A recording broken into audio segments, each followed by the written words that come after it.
Madam, நீங்கள் இங்கிருந்து பின்வாங்குங்கள். இது பாதுகாப்பிற்கு சம்பந்தப்பட்ட விஷயம். அந்த பாதுகாப்பு அதிகாரியின் குளிர்ந்த மற்றும் உணர்ச்சியற்ற குரல் எனக்குள் ஆத்திரத்தை மூட்டியது. பாதுகாப்பா? என்னால் நம்ப முடியாத தொனியில் கேட்டேன். பாதுகாப்பா? இங்கே ஒரு பெண் வலியால் துடிப்பது உங்களுக்கு தெரியவில்லையா?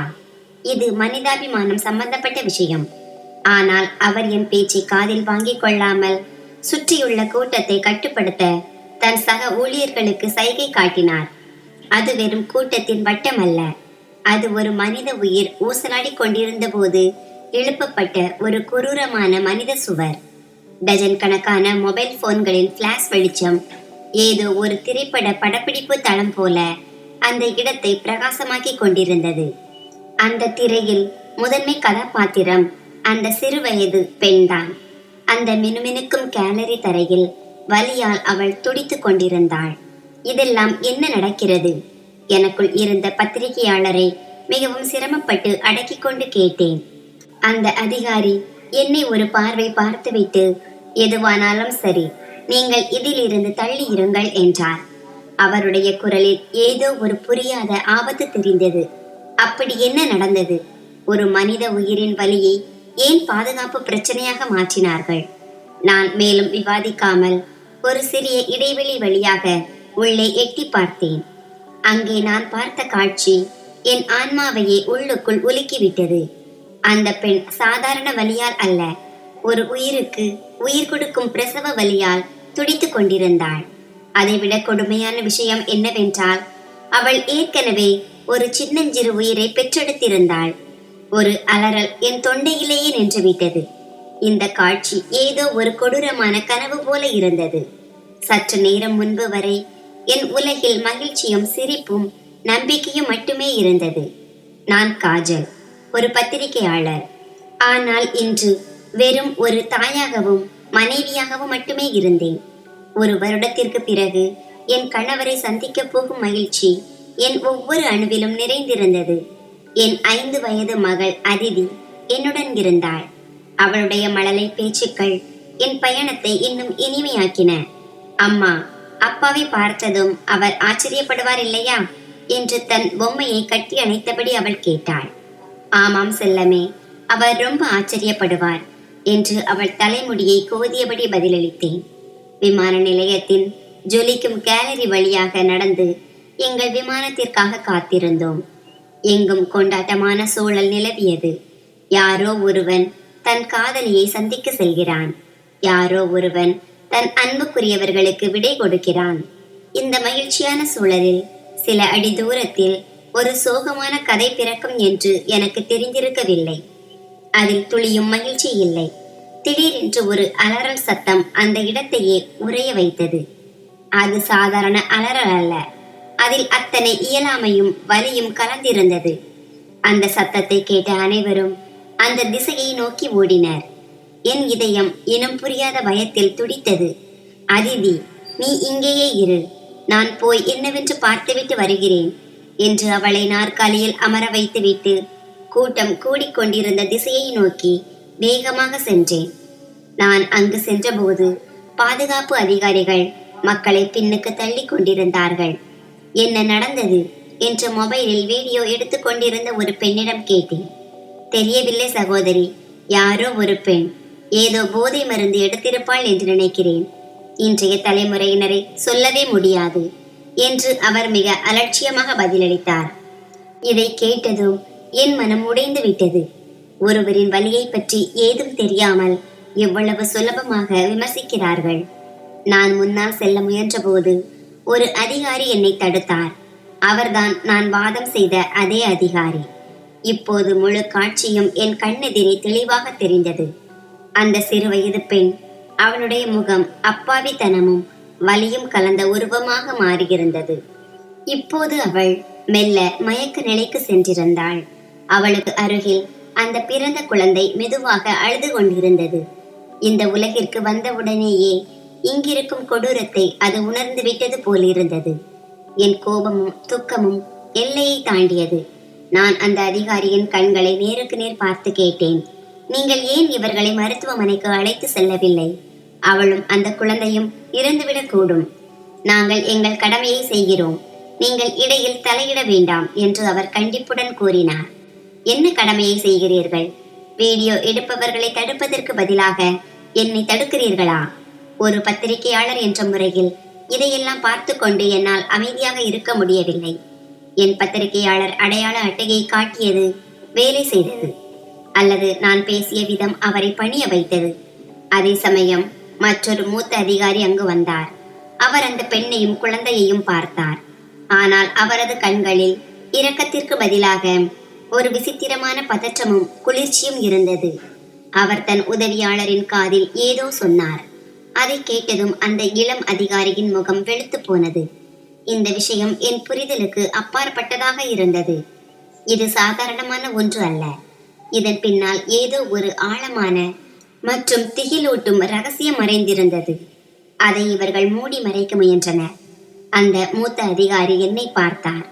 அவரது பார்வையில் ஒரு தெளிவான மிரட்டல் இருந்தது. மேடம், நாங்கள் உங்களுக்கு கடைசி முறையாக சொல்கிறேன், இந்த விஷயத்திலிருந்து விலகி இருங்கள். அதுவே உங்களுக்கு நல்லது. இந்த வார்த்தைகள் வெறும் மிரட்டல் மட்டுமல்ல, வரப்போகும் ஒரு சூறாவளி பயணத்தின் அறிவிப்பாக இருந்தது. அவரது கண்களில் நான் சட்டத்தின் காவலரை பார்க்கவில்லை, மாறாக ஒரு சக்தி வாய்ந்த குற்றவாளியின் ரகசிய கூட்டாளியின் நிழலையே கண்டேன். ஒரு கணம் எனக்குள் பயத்தின் ஒரு குளிர் அலை வீசியது. ஆனால் பிறகு அந்த இளம் பெண்ணின் உதவியற்ற முகமும் அவளது பச்சிளம் குழந்தையின் அப்பாவித்தனமும் என் கண்முன் வந்து சென்றன. எனக்குள் இருந்த தாயும் பத்திரிகையாளரும் இணைந்து அந்த பயத்தை நசுக்கினர். நல்லது எது? நான் என் கண்களை மூடிக்கொண்டு என் விமானத்தை பிடித்து இங்கிருந்து சென்று விட வேண்டுமா?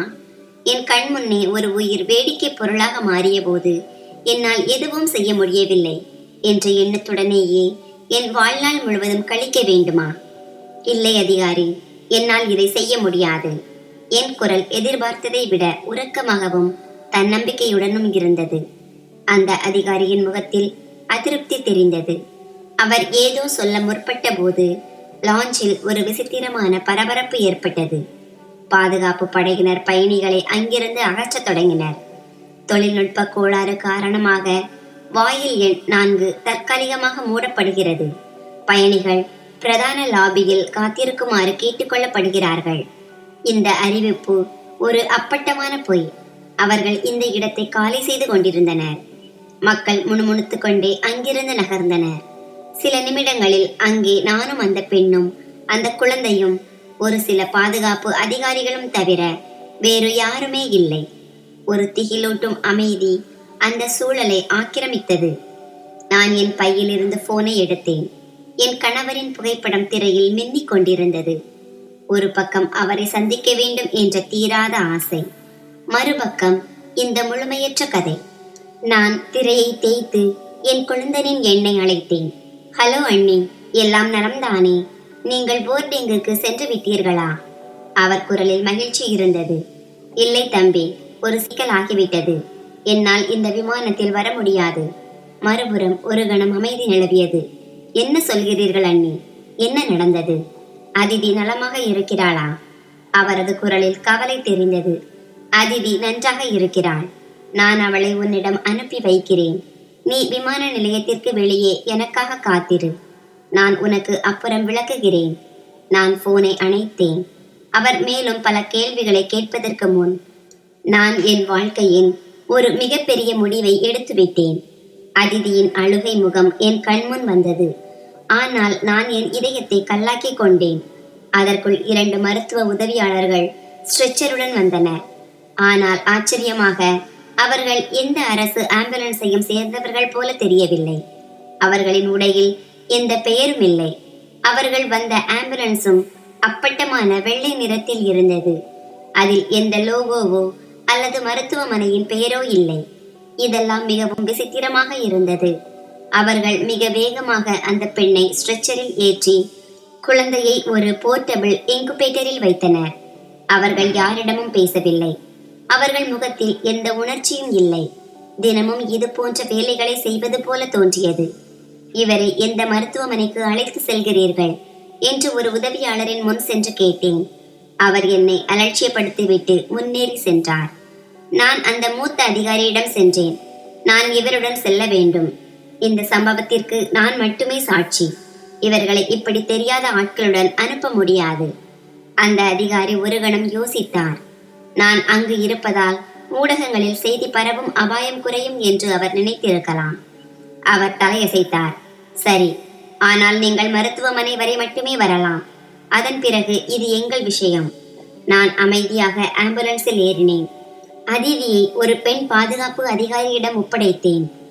அவர் அவளை என் கொழுந்தனிடம் சேர்ப்பார். ஆம்புலன்ஸின் உள்ளே இருந்த சூழல் வெளியை விட இன்னும் அமைதியாக இருந்தது. அந்த பெண் மயக்கத்தில் இருந்தாள். அவளுக்கு ட்ரிப்ஸ் ஏற்றப்பட்டிருந்தது. நான் மீண்டும் உதவியாளரிடம் கேட்டேன், அவர் நிலை எப்படி இருக்கிறது? ஆபத்து கட்டத்தை தாண்டி விட்டார் என்று அவர் குளிர்ந்த குரலில் பதிலளித்தார். நாம் எந்த மருத்துவமனைக்கு செல்கிறோம்? இம்முறை அவர் எந்த பதிலும் சொல்லவில்லை. ஓட்டுநருக்கு ஏதோ சைகை காட்டினார். ஆம்புலன்ஸின் வேகம் அதிகரித்தது. நாங்கள் நகரின் முக்கிய சாலைகளுக்கு பதிலாக சிறிய மற்றும் குறுகிய சந்துகள் வழியாக சென்று கொண்டிருந்தோம். சுமார் அரை மணி நேரத்திற்கு பிறகு ஆம்புலன்ஸ் மிகவும் விலை உயர்ந்த மற்றும் நவீனமான ஒரு கட்டிடத்தின் முன் நின்றது. இது ஒரு சாதாரண மருத்துவமனை அல்ல, ஒரு தனியார் கிளினிக் போல இருந்தது. அதன் பாதுகாப்பு ஒரு கோட்டை போல இருந்தது.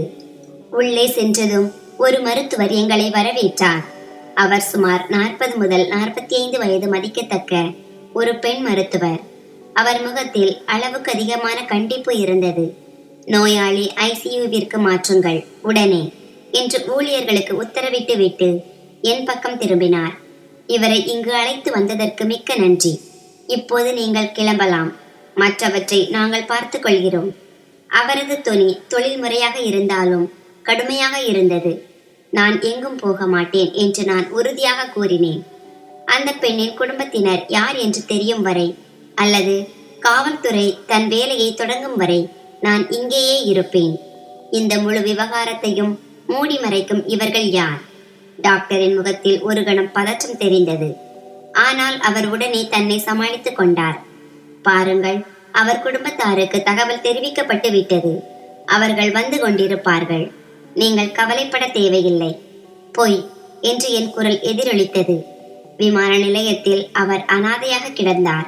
அவர் குடும்பத்தாருக்கு யார் தகவல் சொன்னது? நீங்கள் யார்? என் குரல் இன்னும் உறக்கமானது. நான் கோபத்தில் நடுங்கிக் கொண்டிருந்தேன். டாக்டர் ஏதோ சொல்ல வந்தபோது கேலரியின் மூலையில் இருந்து கருப்பு உடை அணிந்த 2 உயரமான மனிதர்கள் வரத் தொடங்கினர். அவர்கள் அந்த மருத்துவமனையின் ஊழியர்கள் போல தெரியவில்லை. அவர்களது பார்வையும் நடையும் அவர்கள் இந்த விவகாரத்தை கையாள வந்திருக்கிறார்கள் என்பதை உணர்த்தியது. அவர்கள் எங்களிடம் வந்து அமைதியாக டாக்டரின் பின்னால் நின்றனர். அவர்களது கண்கள் ஒரு வேட்டைக்காரனை போல என் மீது நிலைத்திருந்தன. அவற்றில் கருணையோ உணர்ச்சியோ இல்லை. அவர்கள் ஒரு சொல்லப்படாத மிரட்டலின் உருவமாக இருந்தனர். அவர்களின் முன்னிலையில் டாக்டர் ஆழமாக மூச்சை இழுத்து விட்டார். அவருக்கு தன் பலம் மீண்டும் கிடைத்தது போல இருந்தது. உங்களுக்கு கடைசி முறையாக சொல்லப்படுகிறது என்று அவர் இன்னும் குளிர்ந்த குரலில் கூறினார். இங்கிருந்து வெளியேறுங்கள். கருப்பு உடை அணிந்த அந்த இருவரின் இருப்பு உடல் ரீதியாக மட்டுமல்லாமல் மன ரீதியாகவும் அழுத்தம் கொடுத்தது. நான் போலீஸை அழைக்கிறேன் என்றேன். ஆனால் என் வார்த்தைகளே எனக்கு பலவீனமாக தோன்றியது. அந்த மிரட்டலுக்கு அவர்கள் முகத்தில் எந்த மாற்றமும் இல்லை. அவர்களில் ஒருவன் ஒரு அடி முன்னால் வைத்தான். அவன் என்னை விட உயரமாக இருந்தான். அவனது இருப்பு என்னை உடல் ரீதியாக வலுவற்றவளாக உணர செய்தது. அவன் எதுவும் பேசவில்லை. கையை உயர்த்தி என் தோளுக்கு சில அங்குல தூரத்தில் நிறுத்தி கொண்டான். அது ஒரு தாக்குதல் அல்ல, ஆனால் அதன் அர்த்தம் தெளிவானது. உன்னை தொடாமலேயே எங்களால் உன்னை வீழ்த்த முடியும். டாக்டர் அந்த சைகையை புரிந்து கொண்டு சொன்னார். பாருங்கள், நான் உங்களுக்கு புரிய வைக்க முயன்றேன். சில கதவுகள் மூடியே இருப்பது நல்லது. இப்போது நீங்கள் தயவு செய்து இங்கிருந்து கிளம்புங்கள். அவரது குரலில் இப்போது ஒரு துளி கூட மென்மை இல்லை. அது ஒரு நேரடி உத்தரவு. நான் அந்த பெண்ணை அழைத்து சென்ற கேலரியின் கடைசி முனையை பார்த்தேன். அந்த வழி இப்போது ஒரு இருண்ட குகையைப் போல தோன்றியது. இந்த நேரத்தில் இங்கு நிற்பது முட்டாள்தனம் என்பதை புரிந்து கொண்டேன். போரில் வெற்றி பெற சில நேரங்களில் போர்க்களத்தை விட்டு வெளியேற வேண்டியிருக்கும். நான் தோல்வியை ஒப்புக்கொண்டது போல தலையசைத்தேன். சரி. அந்த இரு மனிதர்களும் உடனே பின்வாங்கினர். அவர்களில் ஒருவன் எனக்காக வெளிக்கதவை திறந்து விட்டான். ஒரு சிறப்பு விருந்தினரை வழி அனுப்புவது போல. அது அவர்களின் மற்றொரு ஏளனம். நான் வேகமான நடையுடன் அந்த தனியார் மருத்துவமனையிலிருந்து வெளியேறினேன். இரவின் குளிர்ந்த காற்று என் முகத்தில் பட்டபோதுதான் என் உடல் முழுவதும் வியர்வையில் நனைந்திருப்பதையும் என் கைகள் நடுங்குவதையும் உணர்ந்தேன். நான் என்னை சமாளித்துக் கொண்டு ஆழ்ந்த மூச்சு விட்டேன். என் பத்திரிகையாளர் மூளை உடனடியாக வேலை செய்ய தொடங்கியது. என் நினைவாற்றலில் பார்த்த ஒவ்வொரு விஷயத்தையும் மீண்டும் அசை போட்டேன். விமான நிலைய பாதுகாப்பு ஊழியர்கள், அவர்களின் பொறுப்பற்ற நடத்தை, பெயரற்ற ஆம்புலன்ஸ், அமைதியான ஊழியர்கள் மற்றும் இந்த அதிநவீன கிளினிக். இது மருத்துவமனையை விட ஒரு ரகசிய தளம் போல இருந்தது. இறுதியில் அந்த கருப்பு உடை அணிந்தவர்கள். அவர்கள் யார்? அரசியல்வாதிகளின் ஆட்களா அல்லது மாஃபியா கும்பலா? இந்த சங்கிலி தொடரை இணைத்து பார்த்தால் ஒரு முடிவுதான் வந்தது. அந்த பெண் ஒரு சாதாரண பெண் அல்ல. அவளது தொடர்பு ஏதோ ஒரு வலிமையான இடத்துடன் இருந்தது. அல்லது ஏதோ ஒரு ரகசியம் அவளுக்கு தெரியும். அதை உலகிற்கு தெரியாமல் மறைப்பது ஒரு சக்தி வாய்ந்த நபருக்கோ அல்லது கும்பலுக்கோ வாழ்வா சாவா என்ற பிரச்சனையாக இருந்தது. என் மனதில் ஒரே ஒரு கேள்விதான் உரைத்துக் கொண்டிருந்தது. ஏன்? நான் என் கொழுந்தன் ராகுலை அழைத்தேன். அவர் உடனடியாக என்னை அழைத்து செல்ல வந்துவிட்டார். வண்டியில் ஏறியதும் அவர் கேள்விகளை அடுக்கத் தொடங்கினார். அண்ணி, நீங்கள் நலம்தானே? அதிதி நிறைய அழுதாள். அவளை ஒரு வழியாக சமாதானப்படுத்தினோம். என்ன நடந்தது? நீங்கள் ஏன் விமானத்தை தவற விட்டீர்கள்? நான் விமான நிலையத்திலிருந்து கிளினிக் வரை நடந்த கதையை சொன்னேன். என் பேச்சை கேட்டதும் அவர் முகம் வெளுத்தது. அவர் ஒரு சாதுவான மனிதர். இது போன்ற சிக்கலான விஷயங்களில் இருந்து விலகி இருப்பவர். கடவுளே, அண்ணி, நீங்கள் எதில் போய் சிக்கிக் கொண்டீர்கள் என்று பதற்றத்துடன் கேட்டார். உங்களுக்கு இந்த விஷயத்தில் தலையிட என்ன அவசியம்? அவர்கள் மிகவும் ஆபத்தானவர்களாக தெரிகிறார்கள். நீங்கள் உங்களை பற்றியும் அதிதியை பற்றியும் யோசித்திருக்க வேண்டும். ராகுல், நானும் அதைத்தான் யோசிக்கிறேன் என்று நான் களைப்பான குரலில் சொன்னேன். ஆனால் இதையெல்லாம் நேரில் பார்த்த பிறகு என்னால் எப்படி அமைதியாக இருக்க முடியும்? அவளும் ஒருவரின் மகள்தானே. அவள் இருந்த நிலையை உன்னால் கற்பனை கூட செய்ய முடியாது. ஆனால் அது நம் பிரச்சனை இல்லையே. நீங்கள் ஒரு பத்திரிகையாளர், நான் ஒப்புக்கொள்கிறேன். ஆனால் முதலில் நீங்கள் ஒரு தாய். அண்ணனுக்கு தெரிந்தால் அவர் என்ன நினைப்பார்? அவரது வார்த்தைகளில் எனக்கான அக்கறை தெரிந்தது. உன் அண்ணனிடம் நானே சொல்லிவிடுகிறேன். இப்போது என்னை வீட்டில் இறக்கிவிடு. நான் சிறிது நேரம் யோசிக்க வேண்டும். எங்கள் கார் வீட்டிற்கு செல்லும் வெறிச்சோடிய சாலையில் சென்று கொண்டிருந்தது. நான் ஜன்னல் வழியாக இருளை பார்த்து கொண்டிருந்த போது திடீரென்று காரின் சைடு மிரரில் எனக்கு பரிச்சயமான ஒரு வெளிச்சம் தெரிந்தது. ஒரு கருப்பு நிற கார் தொடர்ந்து எங்கள் காரின் பின்னாலேயே ஒரே வேகத்தில் வந்து கொண்டிருந்தது. என் இதயம் திடுக்கிட்டது. ராகுல் பயந்துவிடக் கூடாது என்பதற்காக நான் அவனிடம் எதுவும் சொல்லவில்லை. நான் அமைதியாக அந்த காரை கவனித்துக் கொண்டிருந்தேன். அது எங்களை முந்தி செல்லவும் இல்லை, தூரத்தை அதிகரிக்கவும் இல்லை. அது எங்களை பின்தொடர்ந்து கொண்டிருந்தது. இது ஒரு தெளிவான செய்தி, ஒரு சதி நிறைந்த விளையாட்டு. நான் அவர்களின் கண்காணிப்பில் இருக்கிறேன் என்பதை அவர்கள் எனக்கு தெரிவித்துக் கொண்டிருந்தார்கள். எங்கள் கார் அந்த பகுதிக்குள் நுழைந்த போது என் இதயம் வேகமாக துடித்தது. ராகுல் வீட்டின் முன் காரை நிறுத்தினார். நான் மீண்டும் கண்ணாடியில் பார்த்தபோது அந்த கருப்பு கார் தெருவின் முனையில் நின்றது. அது தன் முகப்பு விளக்குகளை அணைத்துக் கொண்டது. இருளில் மறைந்து கொள்ள முயற்சிப்பது போல இருந்தது. ராகுல், நீ போ, நான் இதோ வருகிறேன் என்று கூறிவிட்டு காரில் இருந்து இறங்கினேன். இது வெறும் என் கற்பனை அல்ல என்று என் இதயம் சொன்னது. நான் வீட்டின் கதவை திறந்து உள்ளே நுழையும் முன் கடைசி முறையாக அந்த முனையை பார்த்தேன். அதே சமயம் அந்த கருப்பு காரின் பின் ஜன்னல் கண்ணாடி இறங்கியது. உள்ளே இருந்தவரின் முகம் தெரியவில்லை. ஆனால் அவர் சிகரெட்டை ஒரு இழுப்பு இழுத்துவிட்டு வெளியே எறிந்தார். அந்த சிறிய பொறி இருளில் ஒரு கணம் மின்னியது, பிறகு அணைந்தது. ஆனால் அந்த ஒரு கணம் எனக்குள் இருந்த பயத்தின் பொறியை தீயாக மாற்றியது. இது சாதாரணமான பின்தொடர்தல் அல்ல, இது ஒரு எச்சரிக்கை. அவர்களுக்கு என்னை தெரியும் என்பது மட்டுமல்ல, நான் எங்கு வசிக்கிறேன் என்பதும் தெரியும் என்பதை அவர்கள் எனக்கு உணர்த்தினார்கள். என் வீடு, என் குடும்பம் இப்போது பாதுகாப்பாக இல்லை. வேட்டைக்காரர்கள் இப்போது எனக்கு மிக அருகில் வந்து விட்டனர். பாதுகாப்பான கதவிற்கு பின்னாலும் என் கால்கள் தடுமாறின. நான் உள்ளே நுழைந்து விரைவாக கதவை பூட்டினேன். என் இதயம் எவ்வளவு வேகமாக துடித்தது என்றால் அதன் சத்தம் என் காதுகளிலேயே கேட்டது. அந்த சிகரெட் பொறி, அந்த ஒரு கண இருட்டு, இவை சாதாரணமானவை அல்ல. என் பாதுகாப்பு உணர்வில் விழுந்த ஒரு கருப்பு விரிசல் அது. எல்லாம் சரிதானே அண்ணி என்று ராகுல் பின்னால் வந்து கேட்டார். அவர் குரலில் ஆழமான சந்தேகம் இருந்தது. ஆம், நான் நன்றாக இருக்கிறேன். நான் சற்று களைப்பாக இருக்கிறேன் என்று பொய் சொன்னேன். அவரை மேலும் வருத்தப்பட வைக்க நான் விரும்பவில்லை. நான் நேராக அதிதியின் அறைக்கு சென்றேன். அவள் படுக்கையில் ஒரு தேவதையைப் போல உறங்கிக் கொண்டிருந்தாள். அவளது அப்பாவி முகத்தை பார்த்தபோது எனக்குள் தாய்மையின் தவிப்பு ஏற்பட்டது. என் பிடிவாதத்திற்காகவும் என் தொழிலுக்காகவும் என் மகளின் பாதுகாப்பை பணயம் வைத்து விட்டேனா? இந்த கேள்வி ஒரு கூர்மையான கத்தியைப் போல என் இதயத்தில் இறங்கியது. நான் குனிந்து அவளது நெற்றியில் முத்தமிட்டேன். அறியாமலேயே கண்ணீர் என் கன்னங்களில் வழிந்தது. அன்று இரவு என்னால் ஒரு நிமிடம் கூட உறங்க முடியவில்லை. ஒவ்வொரு சத்தத்திற்கும் என் இதயம் துடித்தது. ஜன்னல் வழியாக தெரிந்த காரின் விளக்கு வெளிச்சம் என்னை அதிர வைத்தது. யாரோ என்னை கவனித்துக் கொண்டிருப்பது போல தோன்றியது. வீட்டின் சுவர்கள் கூட இப்போது பாதுகாப்பானதாக தெரியவில்லை. அடுத்த நாள் காலை ஒரு சோதனையாக தொடங்கியது. காலை உணவு மேஜையில் ஒரு நிசப்தம் நிலவியது. அது ஒரு சூறாவளி வருவதற்கு முன்னால் இருக்கும் அமைதி போல இருந்தது. எப்போதும் நகைச்சுவையாக பேசும் என் மாமனார் இன்று மிகவும் தீவிரமாக இருந்தார்.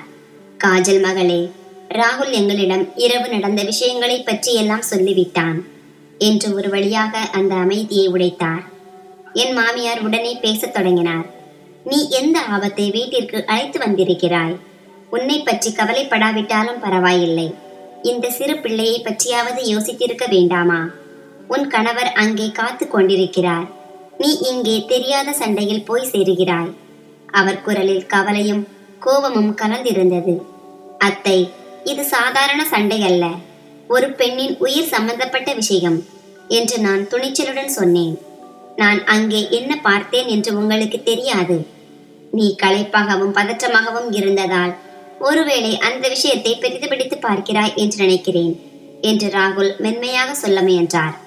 அண்ணி, அந்த கருப்பு கார், அது யாருடைய காராகவும் இருக்கலாம். ஒருவேளை அது உங்கள் கற்பனையாக கூட இருக்கலாம். விமான நிலையத்தில் நடந்தது வருத்தத்திற்குரியதுதான். ஆனால் இப்போது அதை சம்பந்தப்பட்டவர்கள் பார்த்து கொள்கிறார்கள். அதனால் நீங்கள் இதிலிருந்து பின்வாங்குவதுதான் நல்லது. அவர்கள் பேசிய வார்த்தைகள் என் இதயத்தை ரணமாக்கின. அவர்கள் என்னை தவறாக புரிந்து கொண்டிருந்தார்கள். என் கண்முன் நடந்த நிஜத்தை என் கற்பனை என்று சொல்லிக் கொண்டிருந்தார்கள். அவர்களின் பார்வையில் நான் நிஜத்திற்கும் கனவிற்கும் வித்தியாசம் தெரியாத ஒரு உணர்ச்சி வசப்பட்ட பெண்ணாக தெரிந்தேன். நான் முற்றிலும் தனிமைப்படுத்தப்பட்டேன். என் பேச்சை நம்புவதற்கு யாருமே தயாராக இல்லை. இது என் கற்பனை அல்ல என்று நான் கத்தினேன். உங்களை நான் எப்படி நம்ப வைப்பது? ஆதாரம் கொண்டு வா என்று என் மாமனார் முதல் முறையாக கண்டிப்பான குரலில் கூறினார்.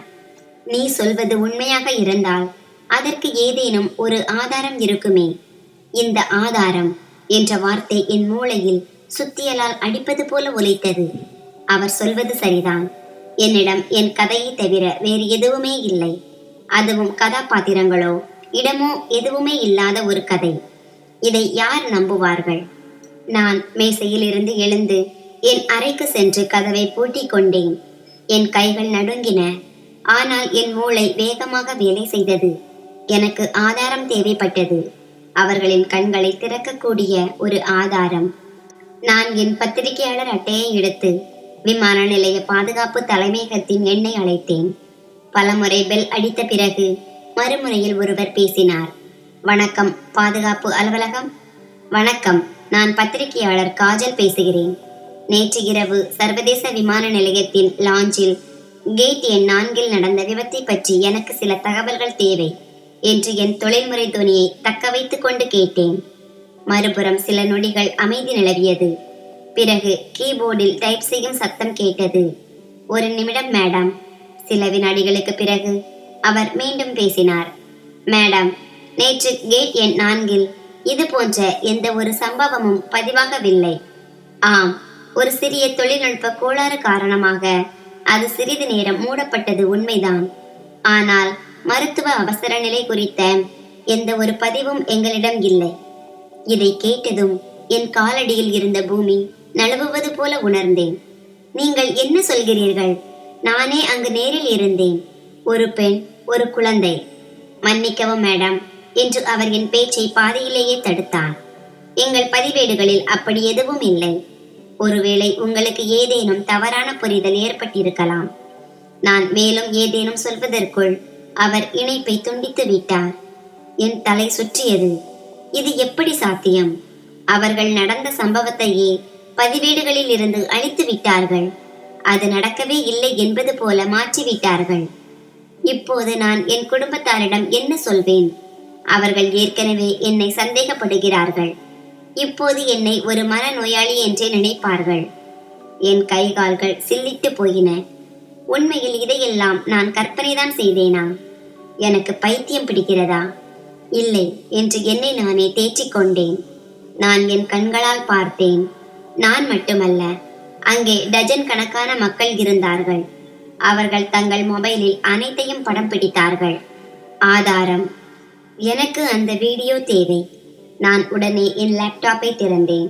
என் கைகள் நடுங்கின. சமூக வலைதளங்களில் அந்த சம்பவத்தை தேடத் தொடங்கினேன். விமான நிலைய விபத்து, லாஞ்சில் பெண், விமான நிலைய நாடகம் என சாத்தியமான எல்லா வார்த்தைகளையும் போட்டு தேடினேன். 1 மணி நேரமாக ஒவ்வொரு வீடியோவையும் பதிவையும் தேடி பார்த்தேன். ஆனால் அங்கே மக்களின் பயண கதைகளும் செல்ஃபிக்களுமே இருந்தன. அந்த சம்பவத்தை பற்றிய ஒரு தடம் கூட அங்கே இல்லை. யாரோ ஒருவர் டிஜிட்டல் உலகில் இருந்தும் அந்த சம்பவத்தின் அடையாளங்களை அழித்து விட்டது போல தோன்றியது. நான் நம்பிக்கையை இழக்கவிருந்த நேரத்தில் திடீரென்று ஒரு தெரியாத கணக்கில் இருந்து பதிவேற்றப்பட்ட ஒரு வீடியோ என் கண்ணில் பட்டது. அதன் தலைப்பு விமான நிலைய அமளி. என் இதயம் வேகமாக துடித்தது. இது எங்கே எடுக்கப்பட்டது? நான் பிளே பட்டனை அழுத்தினேன். வீடியோ மிகவும் ஆடிக்கொண்டிருந்தது. அதன் கோணமும் சரியாக இல்லை. ஆனால் அது அதே இடம்தான் என்பதில் எந்த சந்தேகமும் இல்லை. கேமரா கூட்டத்தை காட்டியது. பிறகு ஒரே ஒரு வினாடி மக்கள் கூட்டத்திற்கு நடுவே தரையில் கிடந்த அந்த பெண்ணின் உருவம் தெரிந்தது. கிடைத்துவிட்டது என்று என் வாயிலிருந்து அறியாமல் வார்த்தை வந்தது. நான் அந்த வீடியோவை டவுன்லோட் செய்வதற்கு முன்போ அல்லது அதன் லிங்கை காப்பி செய்வதற்கு முன்போ என் திரையில் ஒரு பிழை செய்தி மின்னியது. இந்த வீடியோ இனி கிடைக்காது. நான் அந்த வீடியோவை பார்த்து கொண்டிருக்கும் போதே அது நீக்கப்பட்டது. என் உடல் சிலிர்த்தது. ரத்தம் நரம்புகளிலேயே உறைந்து விட்டது போல இருந்தது. அவர்கள் இந்த நிஜ உலகில் மட்டுமல்ல, டிஜிட்டல் உலகிலும் என் ஒவ்வொரு அசைவையும் கவனித்துக் கொண்டிருந்தார்கள். அவர்கள் எல்லா இடத்திலும் இருந்தார்கள். என் இதயமும் மூளையும் ஒரு சேர ஸ்தம்பித்தன. இது வெறும் ஒரு வீடியோ நீக்கப்பட்டது மட்டுமல்ல, என் எதிரியின் வலிமையின் பகிரங்கமான சவால். அவர்கள் எனக்கு பின்னால் மட்டுமல்ல, எனக்கு 2 அடி முன்னால் இருக்கிறார்கள் என்பதை அவர்கள் எனக்கு உணர்த்தினார்கள். அவர்களால் உண்மையை அழிக்க முடியும், ஆதாரத்தை காற்றில் மறைக்க முடியும். எனக்குள் பயத்துடன் ஒரு விசித்திரமான கோபமும் எழுந்தது. என்னை பயமுறுத்தி சோர்வடைய செய்து மன ரீதியாக உடைத்து இந்த போரில் வெற்றி பெற அவர்கள் விரும்பினார்கள். இல்லாத ஒரு பேயுடன் நான் சண்டையிடுவதாக என்னை நம்ப வைக்க முயன்றார்கள். நீங்கள் டிஜிட்டல் உலகின் மன்னர்களாக இருக்கலாம், ஆனால் இந்த நிஜ உலகில் உங்களை கண்டுபிடிப்பேன் என்று எனக்குள் சபதம் செய்தேன். நான் லேப்டாப்பை மூடினேன். என் போன், என் லேப்டாப், என் இன்டர்நெட் இணைப்பு எதுவுமே பாதுகாப்பானது இல்லை என்று எனக்கு தெரியும். நான் ஒரு டிஜிட்டல் சிறையில் இருந்தேன். அங்கே என் ஒவ்வொரு அசைவும் கண்காணிக்கப்பட்டது. இந்த வலையை உடைக்க ஒரே வழி இதிலிருந்து வெளியேறி செயல்படுவதுதான். நான் பழைய முறைகளை கையாள வேண்டும். எனக்கு ஒரு மனிதனின் உதவி தேவைப்பட்டது. என்னுடன் நிற்கக்கூடிய ஒரு சாட்சி.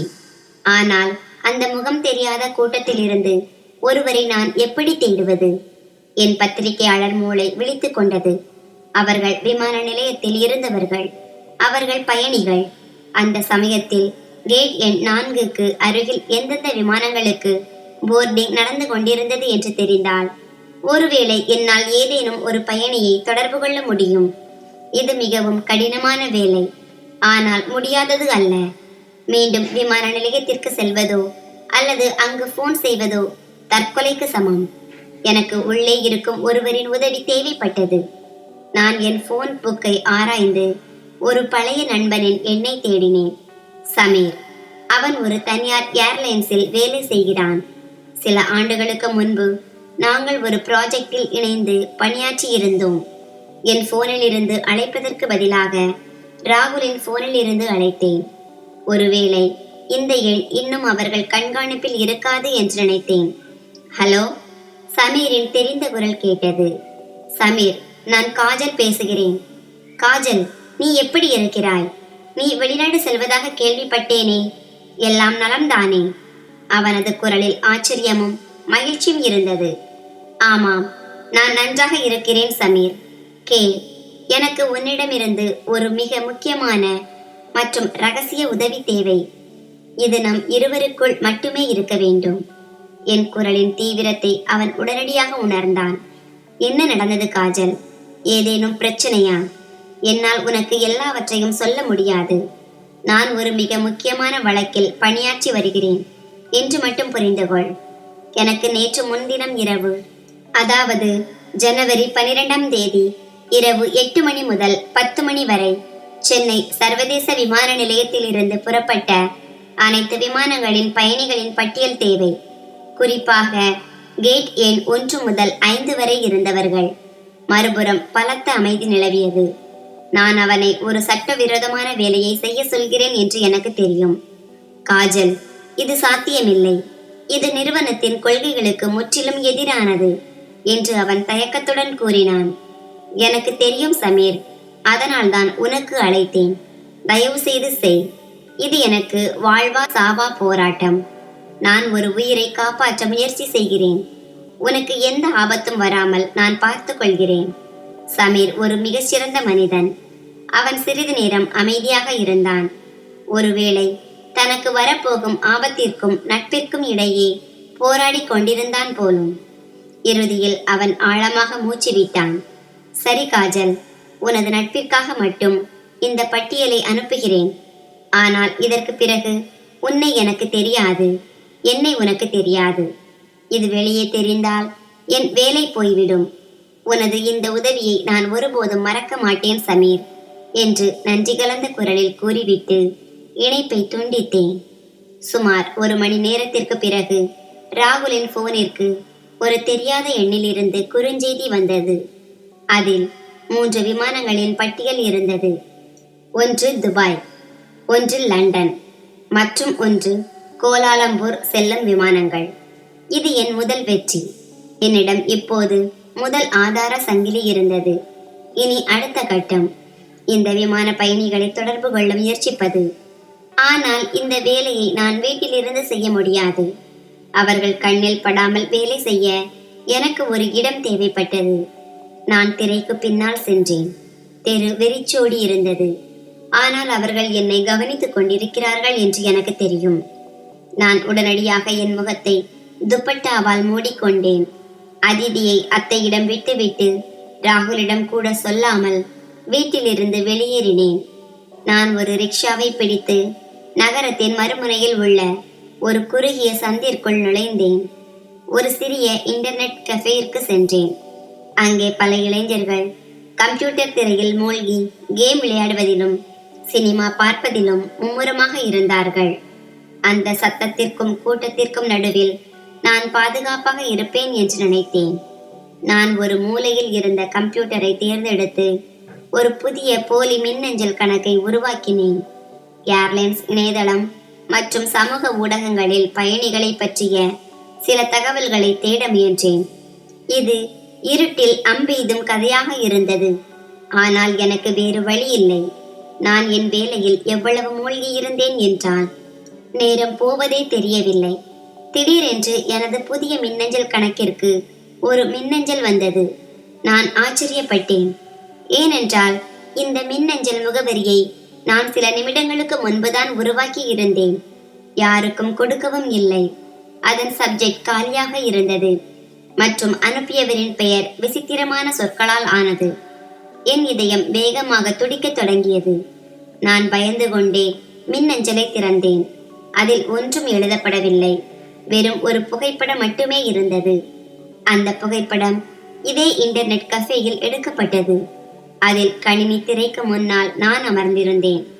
இந்த புகைப்படம் சில நொடிகளுக்கு முன்பு எடுக்கப்பட்டது. என் உடலில் இரத்தம் உறைந்து போனது. என் கைகள் நடுங்கத் தொடங்கின. அந்த புகைப்படத்தின் கீழே ஒரே ஒரு வரி எழுதப்பட்டிருந்தது. நல்ல முயற்சி காஜல், ஆனால் நீ எங்களிடமிருந்து ஒளிந்து கொள்ள முடியாது. நான் பீதியுடன் என்னை சுற்றிலும் பார்த்தேன். கேம் விளையாடும் சிறுவர்கள் தங்கள் வேலையில் மூழ்கி இருந்தனர்.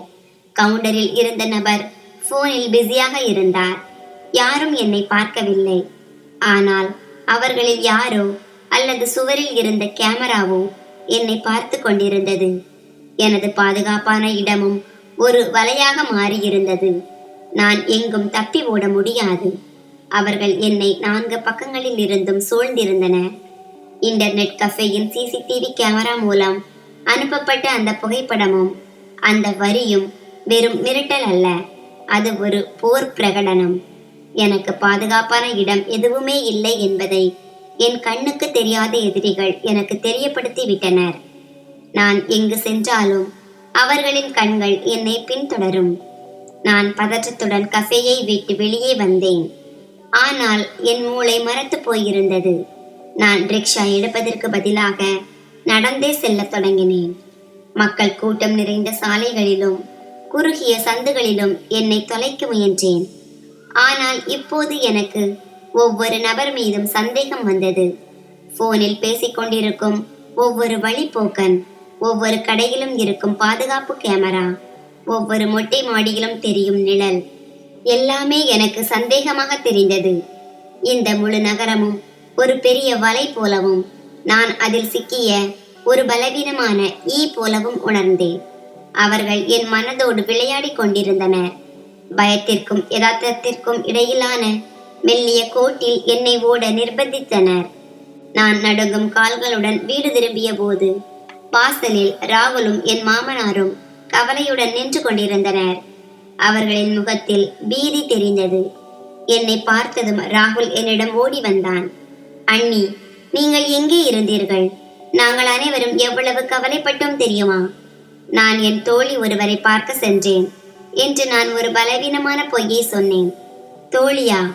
என் மாமனாரின் கனத்த குரல் ஒலித்தது. அவர் எப்போதும் என்னிடம் அன்பாகவே நடப்பார். ஆனால் இன்று அவர் குரலில் பனிக்கட்டி போன்ற குளிர்ச்சி இருந்தது. காஜல், உண்மையை சொல், இதெல்லாம் என்ன நடக்கிறது? நான் எதையும் சொல்லும் முன்பே ராகுல் தன் போனை என்னிடம் நீட்டினான். அண்ணி, 1 மணி நேரத்திற்கு முன்பு எனக்கு ஒரு தெரியாத எண்ணிலிருந்து அழைப்பு வந்தது. என் இதயம் தொண்டைக்கே வந்துவிட்டது. யாருடைய அழைப்பு அது? எனக்கு தெரியாது என்று ராகுல் பதற்றமான குரலில் சொன்னான். அவன் தன் பெயரை சொல்லவில்லை. தான் எங்கள் நலம் விரும்பி என்று மட்டும் சொன்னான். உங்கள் அண்ணி மிகவும் ஆபத்தான மனிதர்களின் விவகாரத்தில் சிக்கி இருக்கிறார் என்று சொன்னான். அவர் தனது உயிரையும் உங்கள் அனைவரின் உயிரையும் ஆபத்தில் ஆழ்த்துகிறார். நீங்கள் உங்கள் நலனையும் உங்கள் குழந்தைகளின் நலனையும் விரும்பினால் அவரை இந்த வழக்கிலிருந்து விலக சொல்லுங்கள். இல்லை என்றால் காலம் கடந்துவிடும் என்று சொன்னான். இந்த வார்த்தைகளை கேட்டதும் என் காலடியில் இருந்த தரை நழுவுவது போல் இருந்தது. அவர்கள் என் கடைசி முயற்சியையும் முறியடித்து விட்டனர். என்னை அடைவதற்கு பதிலாக அவர்கள் என் குடும்பத்தினரை இலக்காக கொண்டனர். இது மிகவும் கீழ்த்தரமான செயல். என் சொந்த மக்களையே எனக்கு எதிராக திருப்பி விட்டனர். இது பொய் என்று நான் கத்தினேன். நான் உண்மையை வெளியே கொண்டு வராமல் இருப்பதற்காக அவர்கள் உங்களை பயமுறுத்துகிறார்கள்.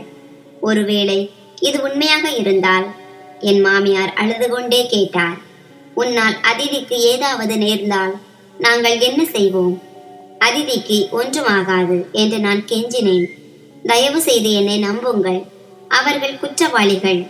எங்களுக்கு எந்த குற்றத்தை பற்றியும் குற்றவாளியை பற்றியும் கவலை இல்லை என்று என் மாமனார் தீர்ப்பு வழங்கினார். எங்களுக்கு இந்த வீட்டின் பாதுகாப்பும் எங்கள் குழந்தைகளின் பாதுகாப்பும் தான் முக்கியம். இப்போது உனக்கு 2 வழிகள் உள்ளன காஜல். நான் அவரை பார்த்தேன். 1, இதையெல்லாம் இங்கேயே விட்டுவிடு. நாளை காலையே உன் கணவரிடம் செல்ல டிக்கெட் எடுத்துக்கொண்டு மரியாதையாக இந்த நாட்டை விட்டு செல். இந்த நாட்கள் எங்கள் வாழ்க்கையில் வந்ததையே நாங்கள் மறந்து விடுவோம். அவர் ஒரு கணம் நின்றார். உனக்கு உன் பத்திரிகை துறையும் இந்த பெயரும் உண்மையும் தான் முக்கியம் என்றால் நீ இந்த வீட்டை விட்டு வெளியேற வேண்டும். உன்னுடைய பிடிவாதத்திற்காக எங்கள் வம்சத்தை நாங்கள் பலி கொடுக்க முடியாது.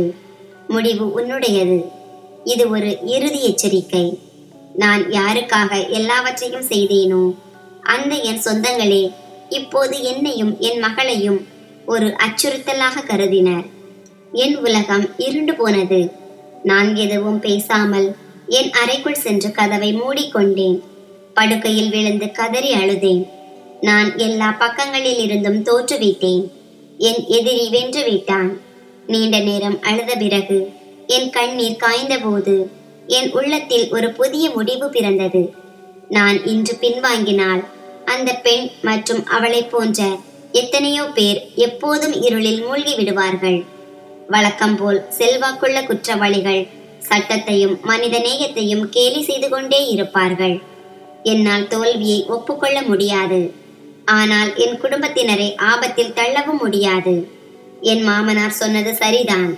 நான் இந்த வீட்டில் இருக்கும் வரை இந்த வீடும் இதில் உள்ளவர்களும் பாதுகாப்பாக இல்லை. நான் போக வேண்டும். என் வாழ்க்கையின் கடினமான முடிவை எடுத்தேன். ஒரு பழைய பையை எடுத்து அதில் சில துணிகள், கொஞ்சம் பணம் மற்றும் ஒரு பழைய செல்போனை வைத்தேன். அது யாருடைய பெயரிலும் பதிவு செய்யப்படவில்லை. நடுங்கும் கைகளால் என் மாமனார் மற்றும் மாமியாருக்கு ஒரு கடிதம் எழுதினேன். ராகுலுக்கும் என் மகள் அதிதிக்கும் ஒரு குறிப்பு எழுதினேன். இரவு நேரத்தில் எல்லோரும் தூங்கும்போது நான் மெதுவாக எழுந்தேன்.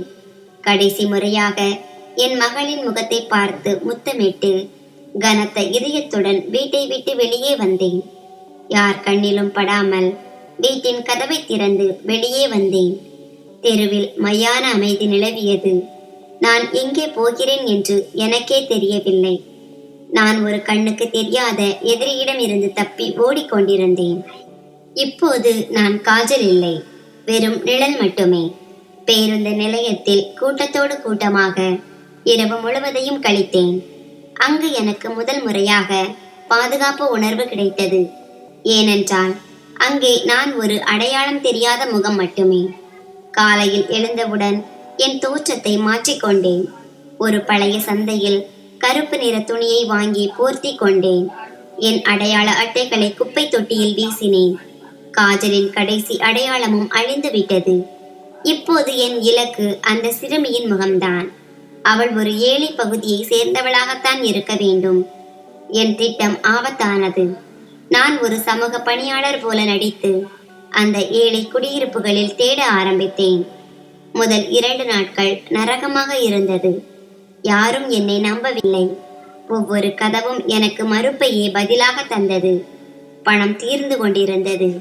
என் நம்பிக்கையும் தளர்ந்தது. 3வது நாள் ஒரு பழைய மருந்தகத்தில் ஒரு மருத்துவச்சியை பார்த்தேன். அவர் அந்த பகுதியின் அனைத்து ரகசியங்களையும் அறிந்திருப்பார் என்று எனக்கு தோன்றியது.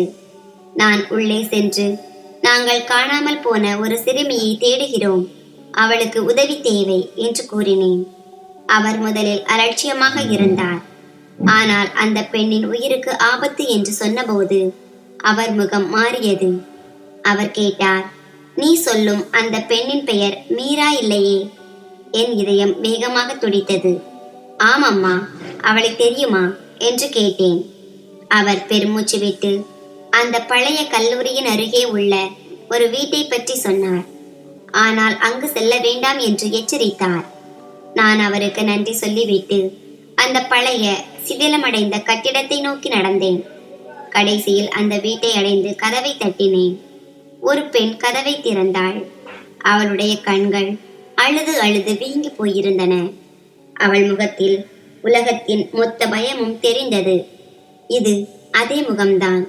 வயது மட்டும்தான் மாறியிருந்தது. அவள் மீராவின் தாய். யார் நீ என்று அவள் கராரான குரலில் கேட்டாள். நான் ஒரு பெருமூச்சு விட்டேன். என் பெயர் காஜல். நான் உங்கள் மகளை பற்றி பேச வந்திருக்கிறேன். இதை கேட்டதும் அந்த பெண்ணின் முகத்தில் இரத்தம் வற்றி போனது.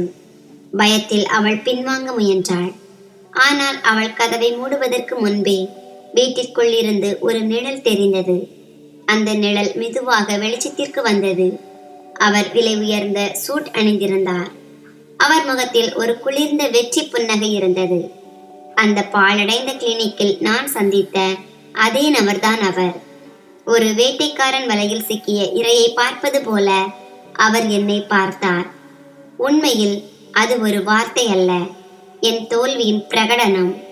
அந்த மனிதனின் புன்னகை என் மூளையில் சுத்தியலால் அடிப்பது போல இருந்தது. மீராவின் தாய். அவள் பெயர் சுமன் என்று நினைக்கிறேன். ஆதரவற்றவளாய் கதவருகே நின்று நடுங்கிக் கொண்டிருந்தாள். என் மூளை தப்பிப்பதற்கான வழிகளை தேடிக் கொண்டிருந்தது. ஆனால் என் கால்கள் தரையோடு ஒட்டி கொண்டன.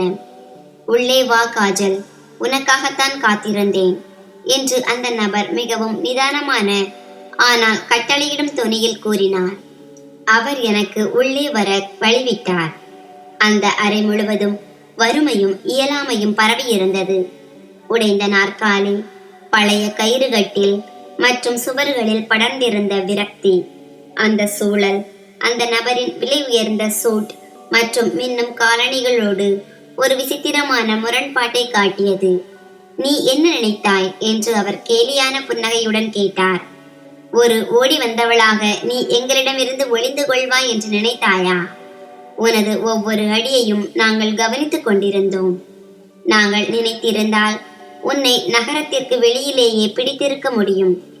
ஆனால் நீயே உண்மையின் வாசலுக்கு வந்து இந்த உலகின் உண்மைக்கு எந்த சக்தியும் இல்லை என்பதை புரிந்து கொள்ள வேண்டும் என்று எங்கள் முதலாளி விரும்பினார்.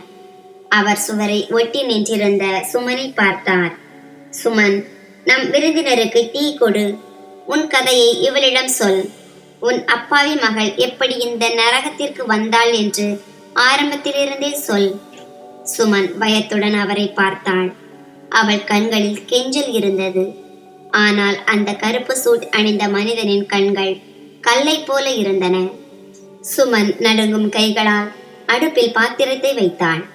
பிறகு தரையில் அமர்ந்து விம்மி விம்மி அழுதாள். சகோதரி என்று அவள் விக்கல் எடுக்க என்னை பார்த்து சொன்னாள். நாங்கள் ஏழைகள். நான் இங்கே ஒரு பெரிய மனிதரிடம் பிச்சை கேட்க போனேன். அன்று நான் என் மீராவையும் அழைத்து சென்றிருந்தேன்.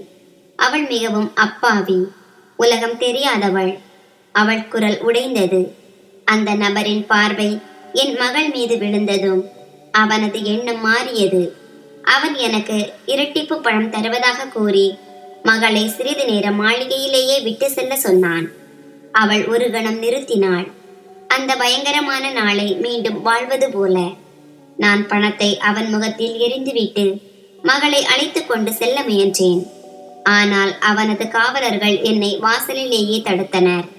என் மகளை அவனிடம் ஒப்படைக்காவிட்டால் என் மற்ற மகள்களையும் கடத்தி விடுவதாக அவன் மிரட்டினான். நான் அவன் காலில் விழுந்து அழுதேன். என் மகளின் இளம் வயதை சொல்லி வேண்டினேன். பிறகு என்ன நடந்தது என்று நான் உலர்ந்த நாக்கில் கேட்டேன். சரி, நான் உன் மீது கருணை காட்டுகிறேன். உன் மகள் சிறியவள்தான், ஆனால் திருமணத்திற்கு தகுதியானவள் தானே என்று அவன் சொன்னான். அந்த நடுத்தர வயது மனிதன் என் சிறுமி மகளை கட்டாயப்படுத்தி திருமணம் செய்து கொண்டான். என் மற்ற மகள்களின் உயிரை காப்பாற்ற என் ஒரு மகளை பலி கொடுக்க வேண்டியதாயிற்று. அறையில் அமைதி நிலவியது. சுமனின் விக்கல் சத்தம் மட்டுமே கேட்டது. என் உடம்பில் ரத்தம் உறைந்து போனது. நான் என் முழு தைரியத்தையும் திரட்டி இந்த கதையின் மையமான அந்த கேள்வியை கேட்டேன். யார் அந்த நபர்? கருப்பு சூட் அணிந்தவன் முகத்தில் அதே கொடூரமான புன்னகை வந்தது. அவன் கஞ்சாடையால் பதிலளிக்குமாறு சுமனை பணித்தான். சுமன் பயந்து நடுங்கும் குரலில் ஒரு பெயரை சொன்னாள். அது ஒரு வசவு சொல்லை போல அவள் வாயிலிருந்து வந்தது. இந்த நகரத்தின் மிகப்பெரிய அரசியல்வாதி சூரியதேவ் பிரதாப் சிங். இந்த பெயர் என் தலையில் ஒரு குண்டு விழுந்தது போல இருந்தது. சூரியதேவ் பிரதாப் சிங். நகரத்தின் ஒவ்வொரு சந்திப்பிலும் யாருடைய புகைப்படம் இருந்ததோ, யார் ஏழைகளின் மேசியா என்றும் சட்டத்தின் காவலன் என்றும் அழைக்கப்பட்டாரோ அவரேதான். என் எதிரி ஒரு சாதாரண குற்றவாளி அல்ல. அவரே இந்த அரசாங்கத்தின் ஒரு அங்கமாக இருந்தார். சொல்லப்போனால் அவரே ஒரு அரசாங்கமாக இருந்தார். இப்போது உனக்கு உண்மை தெரியும் என்று கருப்பு சூட் அணிந்தவன் நிதானமாக சொன்னான். இப்போது இந்த உண்மை உன்னுடனேயே இங்கே புதைக்கப்படும். சிங் சாருக்கு தனக்கு எதிராக சாட்சி சொல்வது பிடிக்காது. நீயும் சரி, இந்த பெண்ணும் சரி. மருத்துவமனையில் அவருடைய குழந்தையை பெற்றுவிட்டு படுத்திருக்கும் அந்த பெண்ணும் சரி. யாரும் மிஞ்ச மாட்டீர்கள். அவன் தன் பையில் இருந்து போனை எடுத்து ஒரு நம்பரை அழைத்தான். எல்லாம் சரிதான். இரை வலையில் சிக்கியது. அரை மணி நேரத்தில் சுத்தம் செய்துவிடுங்கள். சுத்தம்? இந்த வார்த்தை என் காதுகளில் ஒலித்துக் கொண்டே இருந்தது. எனக்கு ஒரு யமனாக தெரிந்த அந்த கருப்பு சூட் மனிதன் போனை அணைத்துவிட்டு என்னையும் சுமனையும் நிதானமாக பார்த்தான். அவன் கண்களில் கருணை இல்லை. தன் வேலையை முடித்துவிட்ட திருப்தி மட்டுமே இருந்தது. பயத்தில் சுமனின் உடல் கல்லாகி போனது. ஆனால் எனக்குள் பயத்திற்கு பதில் ஒரு விசித்திரமான வெறி இருந்தது. மரணம் இவ்வளவு அருகில் இருக்கும்போது மனிதனுக்குள் இருக்கும் பயம் முற்றிலும் மறைந்துவிடும். உண்மையை தவிர நான் இழப்பதற்கு எதுவும் இல்லை. என் மகளையும் குடும்பத்தையும் விட்டு பிரிந்து நான் பெற்ற இந்த உண்மையை என்னுடன் புதைக்க விட மாட்டேன். ஒரு பத்திரிகையாளராக என் மூளை ஓடிக்கொண்டிருந்தது. ஏதேனும் ஒரு வழி, ஏதேனும் ஒரு பலவீனத்தை தேடிக்கொண்டிருந்தது. இந்த யமனின் மிகப்பெரிய பலவீனம் அவனது அகங்காரம்தான். அவனும் என்னையும் சுமனையும் இரண்டு பலவீனமான உடைந்த பெண்கள் என்று நினைத்து கொண்டிருந்தான். அங்கேயே அவன் தவறு செய்தான். நான் அறையின் மூலையில் வைக்கப்பட்டிருந்த மண்ணெண்ணெய் விளக்கை பார்த்தேன். அதுதான் எங்களின் ஒரே ஆயுதம். அது ஒரு இக்கட்டான சூழல். நான் சுமன் பக்கம் சாய்ந்து அவள் காதில் மெதுவாக சொன்னேன். நான் சைகை காட்டும்போது நீ சத்தமிடு. முழு ஏரியாவும் விழித்துக் கொள்ளும் அளவுக்கு பலமாக சத்தமிடு. சுமன் என்னை வெறித்து பார்த்தாள். ஆனால் என் எண்ணம் அவளுக்கு புரிந்திருக்க வேண்டும். நடுக்கத்துடன் தலையசைத்தாள். நீங்கள் இருவரும் கடைசியாக ஒருவருக்கொருவர் ஏதாவது சொல்ல விரும்புகிறீர்களா என்று அந்த கொலைகாரன் ஏளனமாக கேட்டான். அதுதான் என் சைகை. நான் எழுந்து நிற்பது போல நாடகமாடி என் காலால் அங்கிருந்த மண்ணெண்ணெய் விளக்கை தட்டிவிட்டேன். விளக்கு விழுந்து மண்ணெண்ணெய் பரவியது. அடுத்த நொடியே அந்த பழைய கம்பளி விரிப்பின் மூலையில் தீப்பிடித்து கொண்டது. தீப்பிடித்து விட்டது. காப்பாற்றுங்கள்! சுமன் நான் சொன்னபடியே முழு பலத்துடன் அலறத் தொடங்கினாள். அவளது அலறலில் பயம் மட்டுமல்ல, ஒரு தாயின் கையறு நிலையும் ஒரு ஏழையின் கடைசி கூக்குரலும் கலந்திருந்தது. இந்த திடீர் மாற்றத்தால் அந்த கொலைகாரன் நிலைகுலைந்து போனான். அவன் தீயை அணைக்க முன்னோக்கி சென்றான். அதுதான் நான் காத்திருந்த தருணம். புகை மற்றும் குழப்பத்திற்கு இடையே என் பையில் இருந்து அந்த பழைய பட்டன் போனை எடுத்தேன். என் கைகள் நடுங்கின. ஆனால் விரல்கள் வேகமாக செயல்பட்டன. நான் ஏற்கனவே யோசித்து வைத்திருந்த அந்த ஒரு செய்தியை என் சேனலின் செய்தி பிரிவிற்கும் ஒரு நம்பிக்கையான எடிட்டருக்கும் அனுப்பினேன். சூரியதேவ் பிரதாப் சிங் முகமூடி கிழிக்கப்பட்டது. மீரா கேஸ் ஆதாரம் கிடைத்தது. கல்லூரி நதிக்கு அருகில் நான் சிக்கியுள்ளேன். உயிருக்கு ஆபத்து. உடனே செய்தியை வெளியிடுங்கள். செய்தியை அனுப்பிய மறு நிமிடம் அந்த கொலையாளி என் பக்கம் திரும்பினான். அவன் கண்களில் கோபம் கொப்பளித்தது. அவன் என் கையில் இருந்த போனை பிடுங்கி சுவரில் அடித்து நொறுக்கினான். என்ன செய்தாய் நீ என்று கர்ஜித்தான். நான் என் பயத்தை அடக்கிக் கொண்டு அவன் கண்களை நேராக பார்த்தேன். நேரம் கடந்து விட்டது என்றேன். என் குரல் நடுங்கினாலும் அதில் ஒரு உறுதி இருந்தது.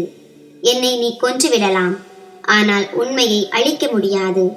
அது வெளியே சென்று விட்டது. அதே வினாடி தெருவில் போலீஸ் சைரன் சத்தம் கேட்டது.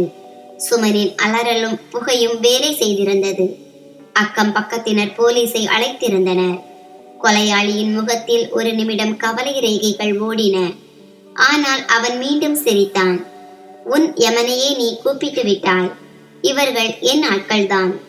கதவு உடைக்கப்பட்டு சில போலீஸ் அதிகாரிகள் உள்ளே நுழைந்தனர். அவர்களுக்கு தலைமை தாங்கிய இன்ஸ்பெக்டர் முகத்தில் சூரியதேவ் பிரதாப் சிங்கின் பயம் தெளிவாக தெரிந்தது. கொலையாளி சைகை காட்ட இன்ஸ்பெக்டர் என்னை நோக்கி நகர்ந்தார். ஆட்டம் முடிந்து விட்டது என்று நான் நினைத்தேன். ஆனால் அப்போது ஒரு அதிசயம் நடந்தது. இன்ஸ்பெக்டரின் போன் அடித்தது. அடுத்தடுத்த போலீஸ்காரர்களின் போன்களும் அடித்தன. கடைசியில் அந்த கொலையாளியின் போனுக்கு ஒரு நோட்டிபிகேஷன் வந்தது. அவன் போனை எடுத்து பார்த்தபோது அவன் கண்களில் முதல் முறையாக மரண பயம் தெரிந்தது. என் செய்தி வேலை செய்திருந்தது. நாட்டின் மிகப்பெரிய செய்தி சேனலில் பிரேக்கிங் நியூஸ் ஓடிக்கொண்டிருந்தது. பிரபல அரசியல்வாதி சூரியதேவ் பிரதாப் சிங் மீது கடுமையான குற்றச்சாட்டு, இளம்பெண் கடத்தல் மற்றும் வன்கொடுமை அம்பலம். என் உண்மை இனி ஒரு இருட்டு சந்தின் ரகசியமல்ல, அது தேசத்தின் மிகப்பெரிய செய்தியாக மாறியிருந்தது. அந்த ஒரு செய்தி அந்த அறையின் சூழலையே மாற்றிவிட்டது. சில நிமிடங்களுக்கு முன்பு என்னை கைது செய்ய வந்த இன்ஸ்பெக்டர் இப்போது வேர்த்து விறுவிறுத்து போய் நின்றார். இந்த வழக்கு இப்போது அவர் கையை மீறி சென்று விட்டது. மேலிடத்திலிருந்து வந்த போன் கால்கள் அவர் ஏதாவது தவறு செய்தால் அவர் வேலையும் சுதந்திரமும் பறிபோகும் என்று எச்சரித்தன. வேறு வழியின்றி அவர் சட்டப்படி நடக்க வேண்டியிருந்தது. அந்த கொலையாளியும் அவன் கூட்டாளிகளும் கைது செய்யப்பட்டனர். எனக்கும் சுமனுக்கும் பாதுகாப்பு கிடைத்தது. அடுத்த சில நாட்கள் புயலென கடந்தன. சூரியதேவ் பிரதாப் சிங் நாட்டை விட்டு தப்பிக்க முயன்ற போது ஏர்போர்ட்டில் வைத்து கைது செய்யப்பட்டார். அவரது மருத்துவமனையில் சோதனை நடத்திய போது அவர் வெறும் கொடூரமானவர் மட்டுமல்ல, பெண்களை வெளிநாடுகளுக்கு விற்கும் ஒரு கும்பலின் தலைவன் என்பதும் தெரிந்தது.